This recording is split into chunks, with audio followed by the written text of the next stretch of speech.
sus productos, prácticamente sin valor agregado. Vamos a empezar a hablar de Rosas. Rosas es un hombre que pertenece a una familia de alto nivel social. Ortiz de Rosas es un apellido meritocrático en España y también en Argentina. Él tiene una madre muy severa, ante la cual él se revela en un momento y escapa de su casa. Se dice que escapó desnudo, estaba cumpliendo una pena que le había impuesto la madre. Y renuncia al Ortiz de Rosas. Y se proletariza, diríamos, se pone de Rosas, con S, Rosas con Z, con S, es decir, baja, o sea, se libera de la aristocracia y se transforma en un apellido de un hombre común. En esa circunstancia se escapa de su casa, renuncia a la herencia y va a sus parientes anchorena, quienes lo mandan, siendo muy joven, al Espillado, a administrar las estancias, que tenían gente ya entonces de mucho dinero, administrar las estancias de ellos en la frontera con el indio. Es decir, Rosas se cría en contacto muy estrecho con el indio. Aprende sus costumbres, aprende su idioma, Rosas, que es importante para ver un poco el aspecto humanitario de él, de relación con los pueblos originarios. Escribe de su puño y letra un diccionario castellano pampa, es decir, para poder comunicarse con los indígenas pampas. Aprende a andar a caballo, es un virtuoso, digamos, de la equitación, es un hombre muy fuerte. O sea que adquiere ciertas características particulares. Un hombre que tiene fama de ser muy buen mozo, rubio, ojos celestes, un aspecto físico de alguien muy hecho a la acción corporal, como les estoy contando. Y ese amor de Rosa por los pueblos originarios continuará durante toda su vida. Por ejemplo, la conquista del desierto que él lleva adelante, porque había que ocupar, digamos, la Patagonia de alguna manera, es una conquista que no tiene nada que ver con la que años más tarde llevará adelante Roca. Es una conquista de transacciones, de negociaciones con los caciques, a las cuales les da aquello por lo cual malonean. Es decir, los originarios no malonean, es decir, no atacan los emplazamientos de blancos, cristianos, diríamos, por ser pérfidos, sino porque necesitaban alimento, necesitaban abrigo, necesitaban animal, caballo. Y Rosa se los da. Entonces de esa manera establece relación muy fuerte. Por supuesto que aquellos que no entraban en esta forma, bueno, también recibían, digamos, también violencia, recibían el castigo por eso. Pero fíjense, hay otra anécdota de Rosa con los pueblos originarios, que es los vacuna contra la viruela. La viruela es una enfermedad terriblemente mortal, esa sí que era una epidemia mortal, cosa que el coronavirus por ahora ha demostrado una muy baja letalidad, ¿no es cierto? No, la viruela era terrible. Y Jenner, el señor Jenner, descubrió que las pústulas que le aparecían en las ubres de las vacas eran una forma mitigada de viruela, cowpox. Y entonces, vacunando a la gente con esa forma mitigada de viruela, desarrollaban los anticuerpos contra esta terrible enfermedad. Ahora entiende por qué lo de vacuna, ¿no? ¿Por qué se llama vacuna? Bueno, Rosas hizo una gran campaña de vacunación antivariólica entre los pueblos originarios, que le ganó el premio de la sociedad jenneriana, que era justamente la sociedad que había fundado el inventor de la vacuna, Jenner. Así que bueno, hay bastantes cosas para hablar de Rosas en cuanto a su relación con los pueblos originarios.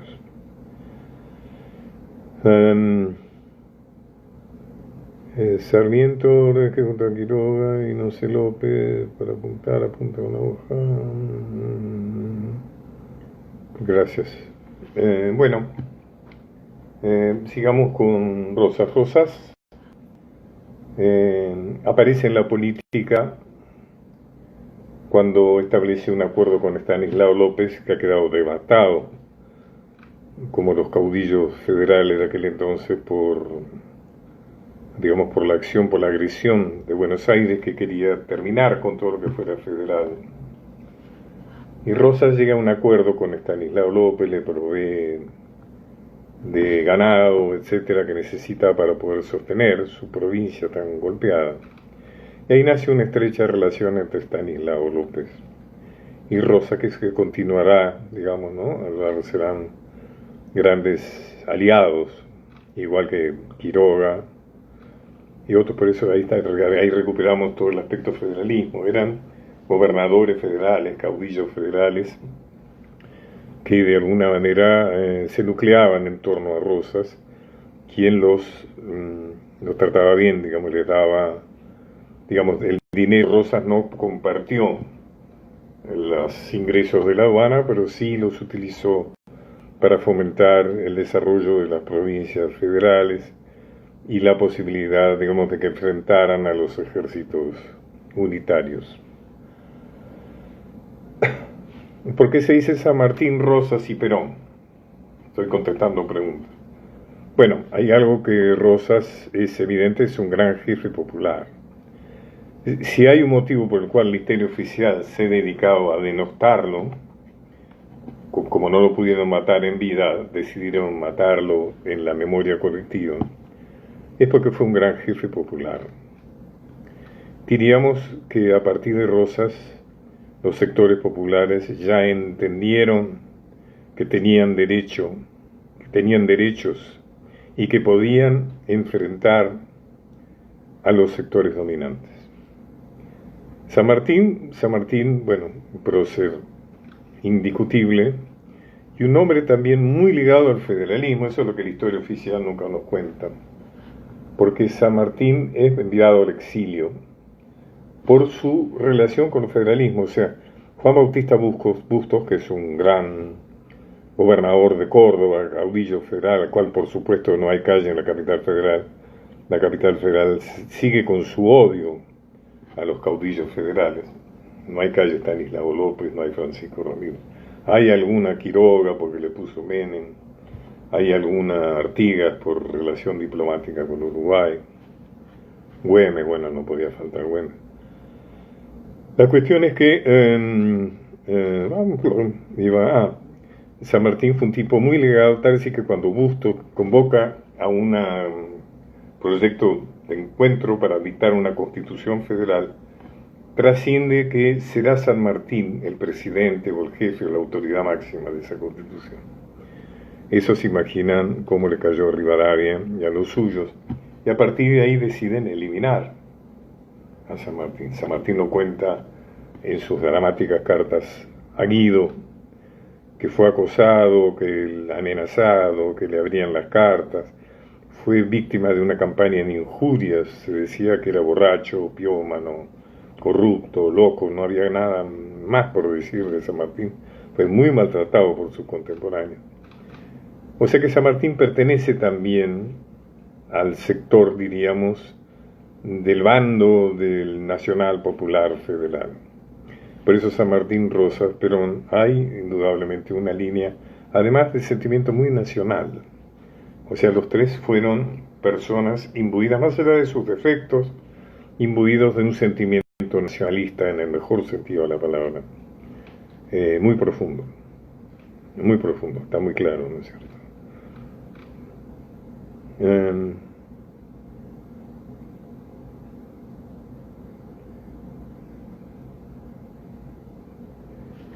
La división de Aquino. La división de Aquino fue una división...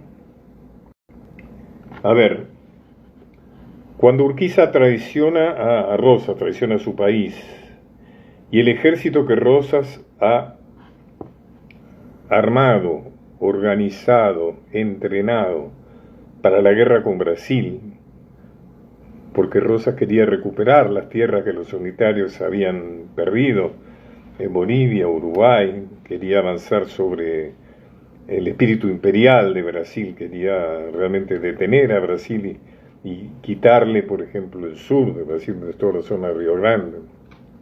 Tenía todas las posibilidades de vencer. Urquiza da vuelta al ejército, lo vuelve en contra de su patria.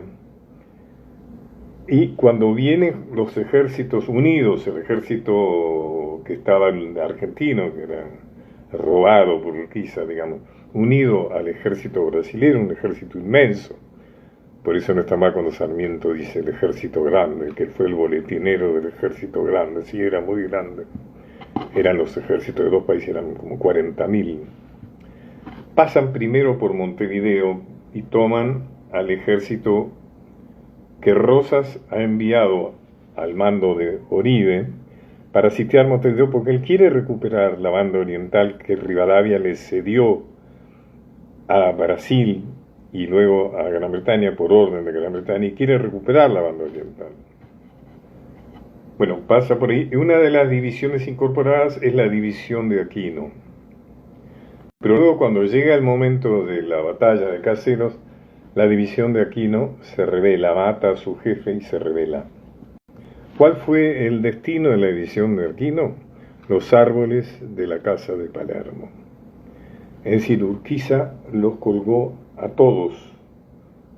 Inmediatamente después, los días después de Caseros, están los relatos de la gente que iba a saludarlo al nuevo patrón, y los cadáveres de la división de Aquino colgaban como frutas de los árboles de la quinta de Palermo.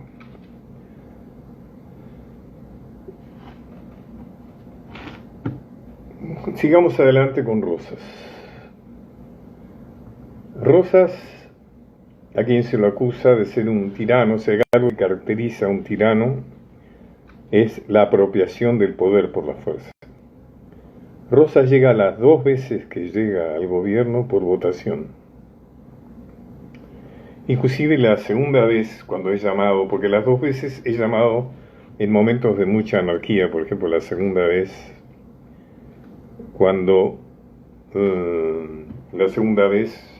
cuando es asesinado Quiroga, entonces eso despierta mucho temor a la anarquía, y entonces Rosas es llamado para poner orden.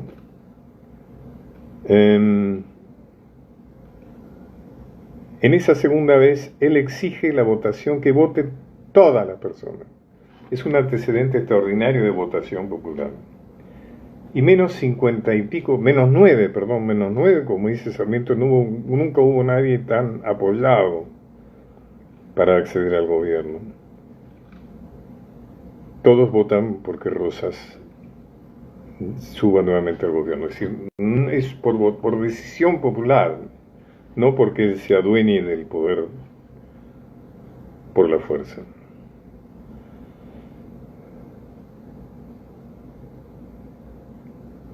Es verdad que Rosas crió hijo de Urquiza, no, eso es una derivación seguramente de lo que acabamos de hablar del hijo de Belgrano. Sí crió a un hijo de Belgrano, como acabamos de decirle a su rato. Manuelita Rosas, Encarnación Escurra, una gran mujer, tenía mucho de Vita, una persona con una gran personalidad. Rosas no hubiera sido Rosas sin Encarnación. Por ejemplo, cuando Rosas, después de su primer gobierno, abandona Buenos Aires para llevar adelante la conquista del desierto, queda Encarnación a cargo del partido, diríamos, rosista. Y lo hace con mucha energía, inclusive con mucho talento político. La muerte de Encarnación es algo que golpea mucho a Rosas. Y queda Manuelita, que es su hija, que se le llamó la princesa federal. Era la persona que cumplía ciertas funciones de relación con Rosas. Es decir, era Eugenia Castro, vamos a hablar de Eugenia Castro.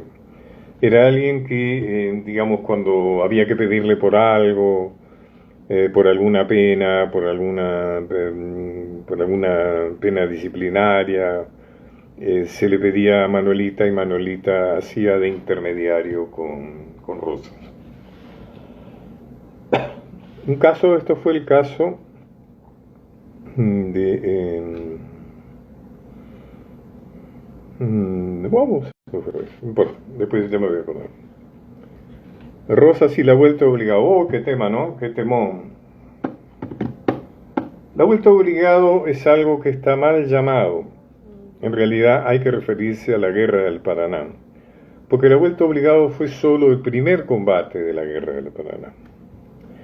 Y como la vuelta obligado fue algo, digamos, de lo cual los invasores lograron pasar la defensa que habían impuesto Mansilla, que fue el jefe de las fuerzas patriotas, y Rosas, Lucio Norberto Mansilla, Luciano Mansilla, que tendieron en las poquísimas posibilidades de defensa, eligieron la vuelta obligado porque ahí el río da una vuelta, entonces los barcos tenían que enlentecer su marcha y se ponían a tiro de los cañoncitos que habían recogido, habían logrado, cañoncitos tan antiguos que los ingleses se llevaron varios de ellos para sus museos. Y tendieron 3 cadenas para hacerle más difícil y más lento el paso. Por supuesto, Rosas y Mansilla sabían que iban a pasar. Era una escuadra poderosísima de las dos grandes imperios del momento, que eran Inglaterra y Francia. O sea que la vuelta obligado fue solamente un lugar para dañar a los barcos invasores y para también hacer baja, cosa que hicieron plenamente, en los oficiales y los marineros y soldados que traían esos barcos. Pero luego siguieron combatiendo a lo largo de todo el Paraná, o sea, lo que pensaban que iba a ser un desfile, porque todo lo que, la seguridad que tenían Francia e Inglaterra, que ante la vista de tal despliegue bélico, de poder bélico, piensen ustedes que traían bombas de explosión, que en ese momento eran, o sea, las bombas, por ejemplo, argentinas eran esas pelotas de plomo que hemos visto en algunos museos, que venían rodando y se te pegaban, te hacían daño. Ellos tenían bombas de explosión, o sea, bombas como la de ahora que explotan. Cohetes con greve. Tenían cañones estriados, que los de ustedes que saben de armas saben que son lo que permite afinar la puntería. Y un tema clave, fíjense cómo descubrimientos se traducen, por ejemplo, en hechos bélicos. Camila, vamos a hablar de Camila. Puertos oceánicos. Pero ahora con los barcos a vapor se podían internar en los ríos interiores sin depender de los vientos.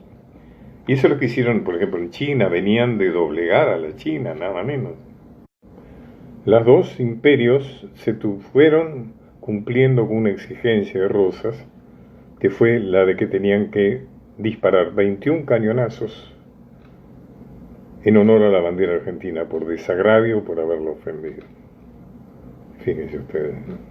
Bueno, eso es lo que se llamó la vuelta obligado, que la historia oficial, que es la historia que escribieron aquellos que estuvieron a favor de la invasión. Es decir, varios de los que son calles y avenidas en Buenos Aires estaban arriba de los barcos. O sea, los unitarios exiliados en Montevideo, por ejemplo Florencio Varela sobre todo, colaboró plenamente con la invasión francesa y británica. Cualquier cosa con tal de poner a Rosas. Y sabrá unos cuantas, ¿no? Y a lo mejor ahora podemos recorrer otras. Pero bueno, así fue el tema de la vuelta obligado, que la historia oficial, la historia liberal, como les decía, se encargó de ocultar y de desmerecer hasta que en el 2011 la presidenta Kirchner decidió darle la jerarquía que merece y tenemos un feriado nacional justificadísimo el 20 de noviembre. Hay alguien que ustedes saben o deberían saber que celebró plenamente no solo la vuelta obligado, sino la defensa 7 años antes, cuando Francia bloqueó el puerto de Buenos Aires, convencido también de que Rosas se iba a rendir. y se tuvo que ir con la cola entre las patas, y volvió a irse con la cola entre las patas 7 años después. ¿Quién fue el que celebró plenamente esto?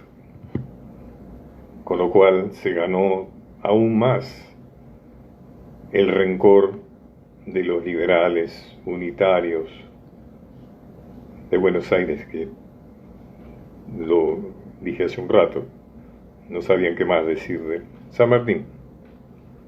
¿Cuál es el homenaje que le hace San Martín a Rosas?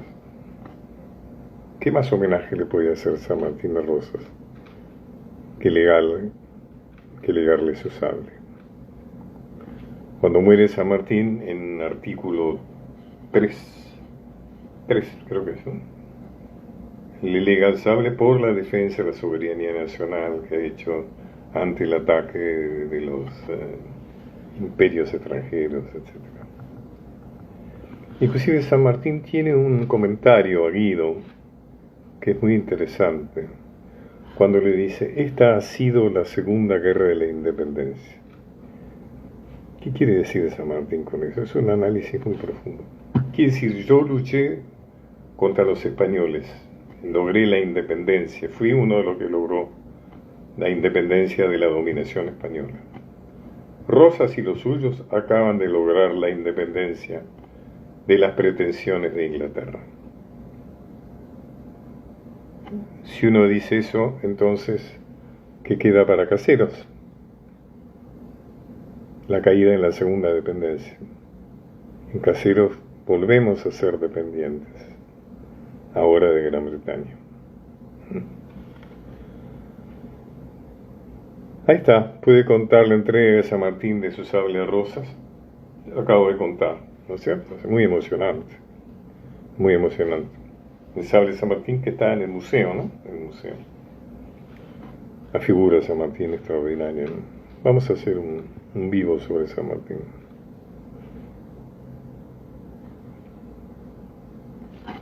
Camila O'Gorman. Es un tema, ¿no?, que lo persigue a Rosas, que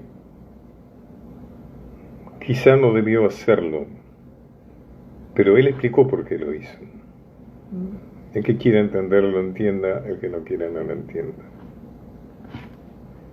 Camila O'Gorman, una joven de la alta sociedad del Río de la Plata, se enamora de un curita, un Ladislao, y se escapan los dos, lo cual produce un escándalo. Imagínense ustedes, en aquellos tiempos, una joven aristócrata escapándose con un sacerdote. Recuerden la bella película, ¿no es cierto?, de María Luisa Bember sobre Camila. Vuélvanla a ver, está muy bien, es muy interesante históricamente. La cuestión es que entonces es apresada, es tomada, es traída a Buenos Aires, y pasa lo siguiente: los pacatos piden un castigo ejemplar. La Iglesia pide un castigo ejemplar. La Iglesia, por supuesto, se siente profundamente herida. Han dejado de pasar mensajes, una lástima.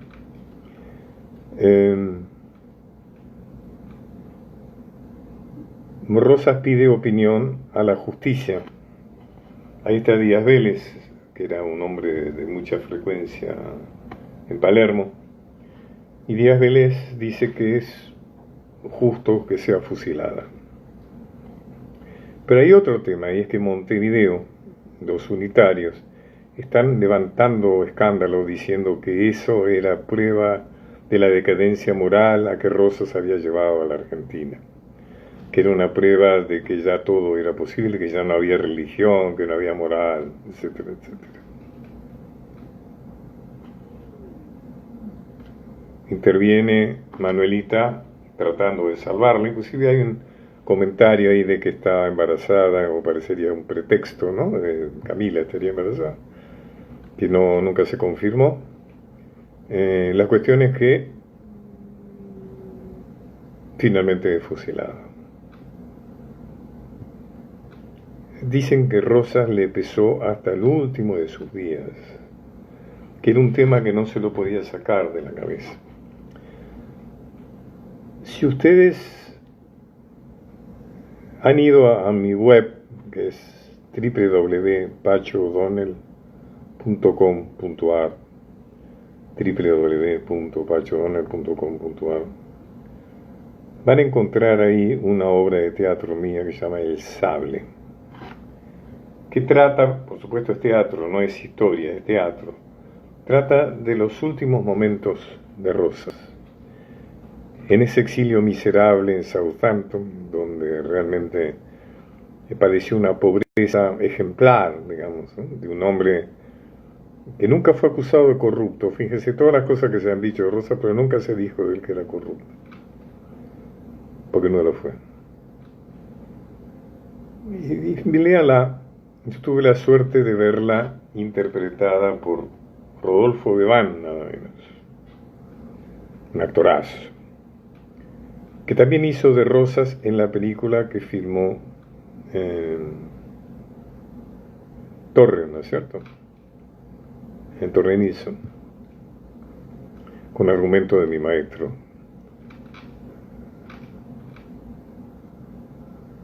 De Pepe Rosa. Así que históricamente es muy leal, ¿no? La película no es muy buena, pero si quieren, bueno. Lo que sí, lean mi obra.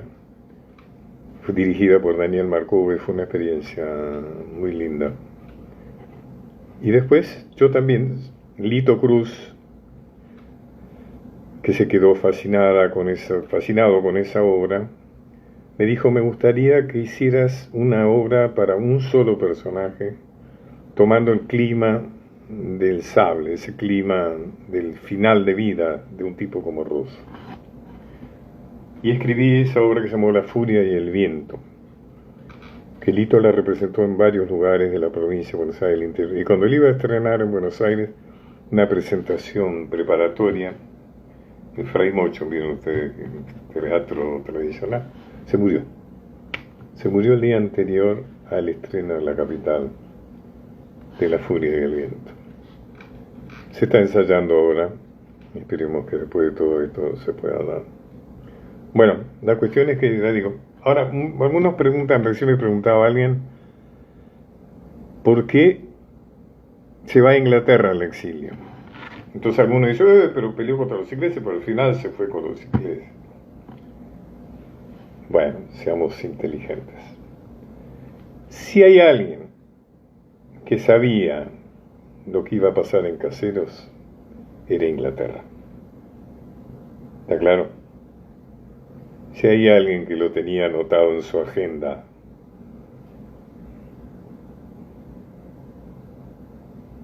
triunfo en Caseros, era Inglaterra. Entonces el día que se libra la batalla de Caseros, donde Rosas lo único que tenía era una guardia en Guardia del Monte, ¿no?, contra este ejército inmenso del ejército argentino y brasileño unido, más el ejército que sitiaba Montevideo. Inclusive Urquiza reconoce que Rosas peleó en la primera fila, es herido en una mano. ¿Y quién tiene un barco con el motor encendido esperándolo para secuestrarlo? Fue un secuestro, señores, prácticamente. El embajador inglés, que lo sube al Conflict, y allá partió Rosas hacia Gran Bretaña. Hay muy poco elegido el destino final de Rosas. Era o se moría, o lo mataban más que se moría, o de alguna manera aceptaba lo que el embajador inglés le ofrecía, que era escaparse, por decirlo de alguna manera, hacia Gran Bretaña. Gran Bretaña le trató con mucho respeto. Digamos, los ingleses a veces practicaban, dentro de su despiadado imperialismo, cierta fair play, como llamaríamos. Y entonces fue un hombre muy respetado, los había vencido. Tal es así que entonces le ofrecieron una pensión, un lugar. Rosa no aceptó nada. Nada. Con lo cual todo el exilio Rosa, que fue un exilio largo, transcurrió en extrema pobreza, ¿no? Extrema pobreza. No estamos, a ver, Ya hablamos de lo de Camila. ¿Crees que en algún momento Rosa se ha recordado como lo merece? Yo creo que sí. Por ejemplo, fíjense todos los que nos están siguiendo. Creo que hay todo un movimiento de rescate de Rosa. Porque Rosa es una figura fundamental de nuestra historia. Rosa representa aquello que la Argentina lamentablemente no fue. Un proyecto federal, soberano, popular, nacional, industrialista. Rosa representa aquello que no fue y que ojalá podamos llegar a ser. Por eso mismo es que Rosas ha tenido que ser maltratado, injuriado, pero no lo han logrado. No lo han logrado. Pero Rosa es una figura fundamental del revisionismo histórico, ¿no es cierto? Pero yo creo que Rosas tiene por ejemplo, es cierto que Rosa fue violento, alguien me preguntaba. Sí, fue violento. En esa época eran todos violentos. Miren, por ejemplo, a ver, este es mi libro sobre Rosas. Están viendo al revés, ¿no es cierto? Por eso lo consiguen en las librerías, lo piden. No creo que esté en las vitrinas, lo tienen que pedir y se lo mandan, o si no en ebooks, ¿no es cierto?, en libros digitales. Pero es un libro que ha trascendido mucho, ha cambiado mucho la imagen de Rosa.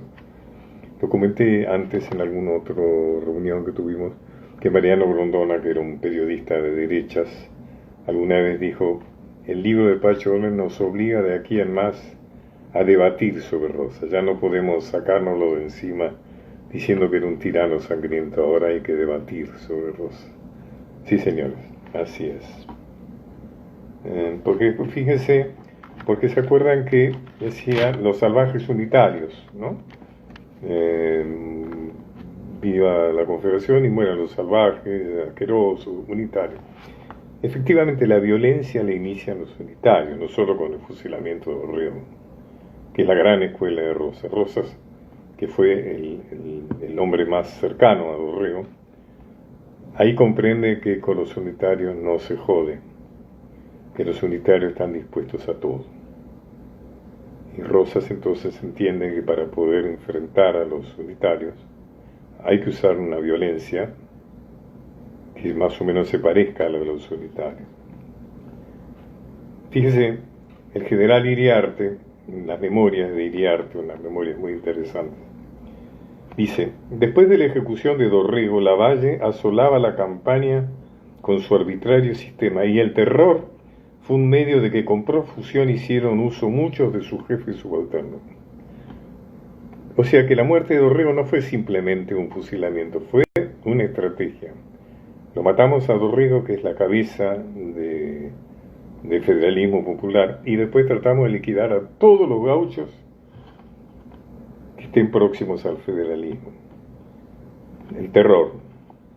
Se violaba el derecho de propiedad y los agraviados tenían que resignarse y sufrir en silencio los vejámenes que les inferían, porque la más leve queja, la más sumisa reclamación, costó a muchos infelices la vida.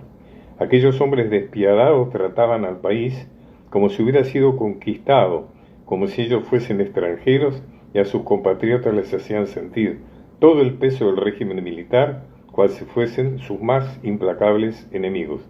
Se habían olvidado que eran sus compatriotas y, como ellos mismos, hijos de la tierra.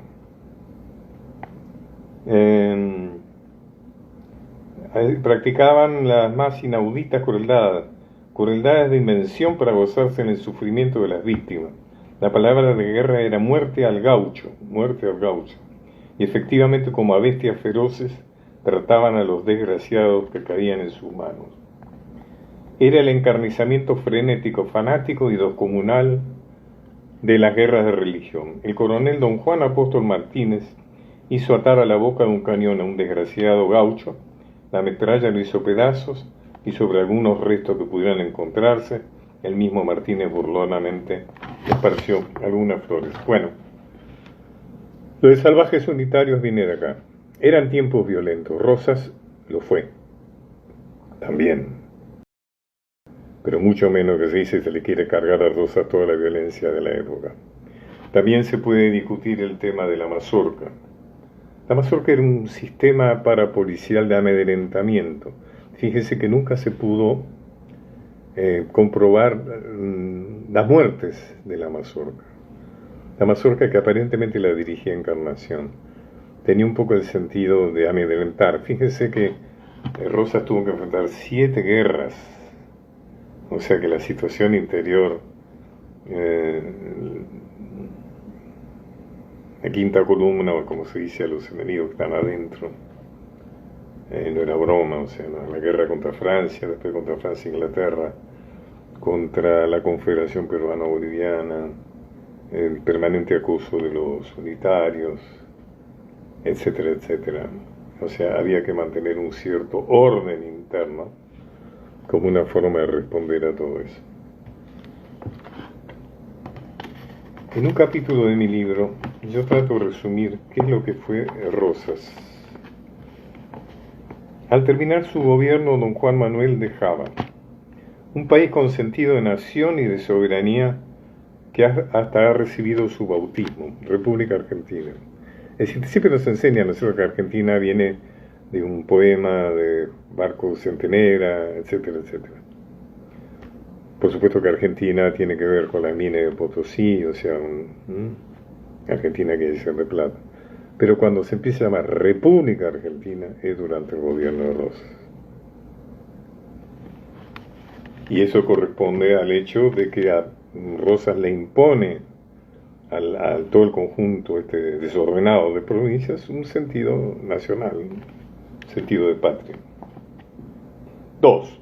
Un territorio sin exacciones y que de allí en adelante solo sufrirá pérdidas menores como la cesión de las misiones orientales por parte de Urquiza. ¡Wow! Rosas recibe una Argentina que ha perdido el Alto Perú, por instrucción de Rivadavia en lo suyo, que ha perdido la banda oriental por los mismos personajes, que no ha podido convencer a Paraguay de incorporarse a la revolución. Fíjense qué regalos hemos hecho.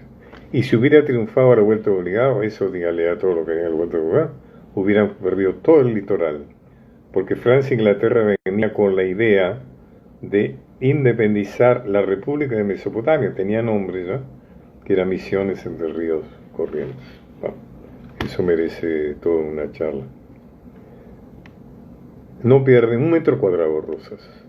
Sí Urquiza, que cumple con la promesa que le ha hecho al emperador brasileño de, después de derrocado Rosas y nominado él como gobernador de la provincia de Buenos Aires, las misiones orientales.